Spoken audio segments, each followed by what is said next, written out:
Paz do Senhor, meus irmãos. Hoje eu quero ler um versículo aqui da Bíblia que fala assim, 1 Timóteo capítulo 2: Admoesto-te, pois, antes de tudo, que se façam deprecações, orações, intercessões e ações de graça por todos os homens, pelos reis e por todos os que estão em eminência, para que tenhamos uma vida quieta e sossegada, em toda piedade e honestidade. Porque isto é bom e agradável diante de Deus, nosso Salvador, que quer que todos os homens se salvem e venham ao conhecimento da verdade. Porque há um só Deus e um só mediador entre Deus e os homens, Jesus Cristo, o homem, o qual deu-se a si mesmo em preço de redenção por todos para servir de testemunha a seu tempo. Então aqui o apóstolo Paulo, ele faz uma admoestação, uma exortação, para que nós venhamos a orar para todos os homens e para os reis, para aqueles que estão revestidos de autoridades. Hoje o rei pode-se dizer o presidente, porque naquele período era o chefe da nação, era o rei, era o monarca, naquela época da teocracia, ali se referindo ao país de Israel. Mas aí o apóstolo Paulo ele engloba todos aqueles reis ali vizinhos, a Israel, das demais nações. Aí fala assim, por todos os que estão em eminência, ou seja, as autoridades, os homens importantes, para a gente orar pelos ministros, pelos vereadores, pelos prefeitos, pelos governadores, pelos deputados, pelos senadores, pelos ministros da Suprema Corte, do Supremo Tribunal Federal, do Superior Tribunal de Justiça, pelos ministros de estados, escolhidos pelo presidente da República. Então fala assim, para que tenhamos uma vida quieta e sossegada, em toda piedade e honestidade. Ou seja,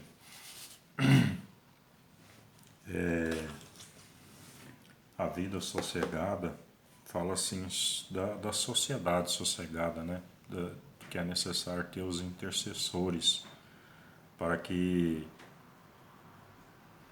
haja piedade e honestidade, ou seja, que Deus possa abençoar para que as autoridades escolham outras autoridades honestas, ao lidar com os recursos públicos, porque isto é bom e agradável diante de Deus, nosso Salvador.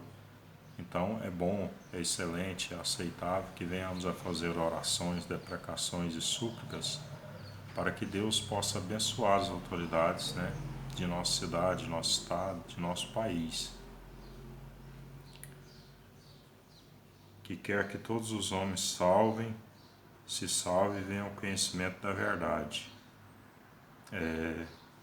É do desejo do Senhor Deus que todas as pessoas sejam salvas, sejam redimidas, que vão habitar no céu, na glória eternamente. Então, é do desejo do Senhor que as pessoas possam ser alcançadas pelo Evangelho do Senhor Jesus Cristo, que é o único Salvador, como o apóstolo Paulo fala aqui no outro versículo.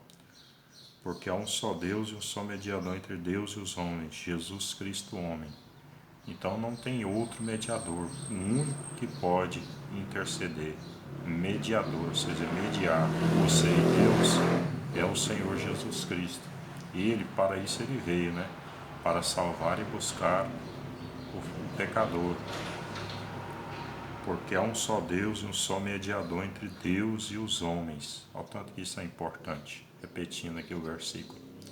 O único mediador entre Deus, nosso Pai, e o homem é Jesus Cristo, Filho de Deus, o qual deu-se a si mesmo em preço de redenção por todos, para servir de testemunha a seu tempo.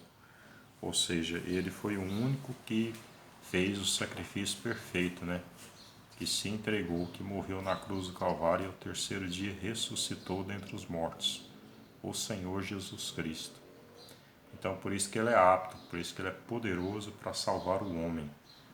Todos aqueles que creem, todos aqueles que lhe obedecem, todos aqueles que querem a salvação, a vida eterna, é somente através de Jesus Cristo.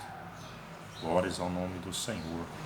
Então fica essa passagem, essa palavra para você, né, para você fazer orações aos homens eminentes, às autoridades, aos vereadores, aos deputados. E não se esquecer que o Senhor Jesus Cristo é o único Salvador da humanidade. Ele é o único que tem o poder de salvar o homem, né, de resgatá-lo, de redimi-lo. Que Deus te abençoe nesse dia, né, que a paz do Senhor Jesus Cristo esteja com você, com sua família. Fique na paz do Senhor, meu irmão.